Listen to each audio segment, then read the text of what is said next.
আসসালামু আলাইকুম everyone, welcome back my channel Orien kitchen Bangali. আজকে আমি আপনাদের সাথে সুজি দিয়ে একদম পারফেক্ট কালোজাম মিষ্টি রেসিপি শেয়ার করব। মিষ্টিগুলো এতটা পারফেক্ট হয়েছে, এগুলো খেয়ে কিন্তু কেউই বুঝতে পারবে না এগুলো সুজি দিয়ে তৈরি মিষ্টি। আর বানানো কিন্তু একদমই সহজ, কোনো রকমের ফেটে যাওয়া বা ভিতর থেকে শক্ত হয়ে যাওয়া কোনো চান্স নেই। আশা করছি আমার আজকের রেসিপি আপনাদের ভালো লাগবে। ভালো লাগলে আমার চ্যানেলটি সাবস্ক্রাইব করবেন আর বেল বাটনটি অন রাখবেন আমার পরবর্তী ভিডিও সবার আগে পাওয়ার জন্য।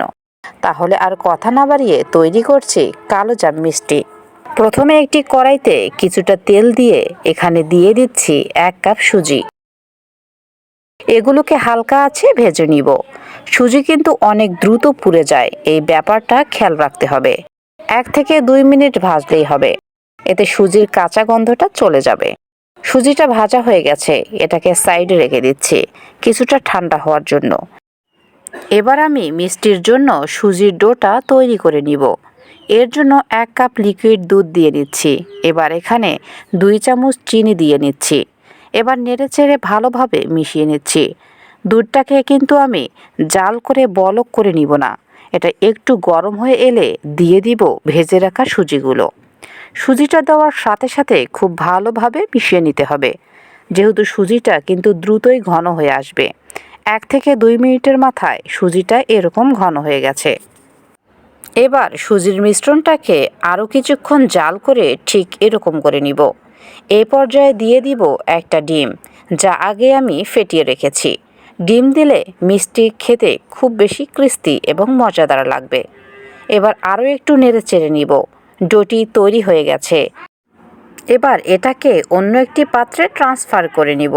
ডোটাকে কিছুক্ষণ ঠান্ডা করতে দিব। এবার একটা প্লেটে কিছুটা তেল মাখিয়ে দিব।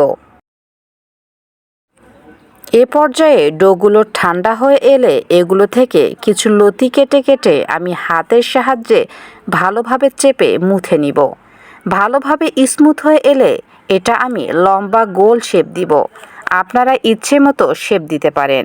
এভাবে একে একে মিষ্টিগুলো আমি তৈরি করে নিব।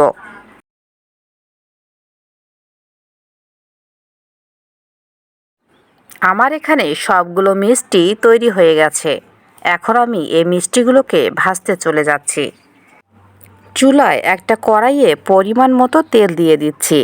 এবারে মিষ্টিগুলোকে এখানে দিয়ে দিচ্ছি। হালকা আঁচে এগুলো ভেজে নিব। চুলার আঁচটা একদম বাড়ানো যাবে না, হালকা আঁচে ভাজতে হবে, তা না হলে এক সাইডে অনেক বেশি কালার চলে আসবে আর ভিতরে থেকে সিদ্ধ হবে না। দেখতেই পাচ্ছেন মিষ্টিগুলো থেকে সুন্দর একটা ব্রাউন কালার আসা শুরু হয়েছে আর মিষ্টিগুলো অনেকটাই ফুলে গেছে। এখন অনবরত নাড়তে হবে, তা না হলে কোনো পাশে কম আর কোনো পাশে বেশি কালার হবে। মিষ্টিগুলো হয়ে গেছে, এগুলো আমি নামিয়ে নিচ্ছি।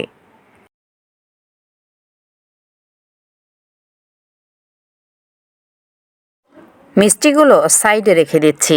মিষ্টিগুলো শিরায় দেওয়ার আগে ভালোভাবে ঠান্ডা করতে হবে। গরম মিষ্টি কিন্তু কখনোই শিরাতে দেওয়া যাবে না, তা না হলে মিষ্টিগুলো চুপসে যাবে। শিরার জন্য দিয়ে দিচ্ছি 2 কাপ পানি। এরপর এখানে দিয়ে দিচ্ছি 1 কাপের মতো চিনি। এবার মিশ্রণটাকে খুব ভালোভাবে নেড়েচেড়ে নিব। এরপর এটার খুব ভালোভাবে বলক আসা পর্যন্ত অপেক্ষা করব।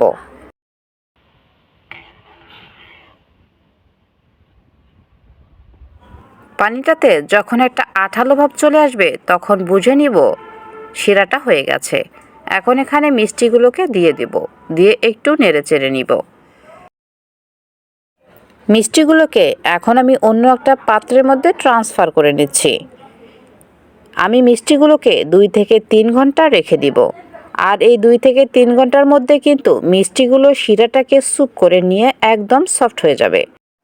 আপনারা চাইলে সারা রাতের জন্য রেখে দিতে পারেন, এতে মিষ্টিটা অনেক বেশি ক্রিস্পি এবং মজাদার হবে। ব্যাস তৈরি হয়ে গেল মজাদার এবং লোভনীয় স্বাদের সুজি দিয়ে কালোজাম মিষ্টি রেসিপি। দেখেই তো নিলেন সুজি দিয়ে মিষ্টি তৈরি কতটা ইজি, কোনো রকমের কোনো ঝামেলা নেই। আশা করছি আজকের রেসিপি আপনাদের কাছে অনেক ভালো লেগেছে। ভালো লাগলে লাইক করে দিবেন। এরকম মজাদার কিছু সহজ রেসিপির জন্য আমার চ্যানেলটি সাবস্ক্রাইব করে রাখবেন। ধন্যবাদ সবাইকে।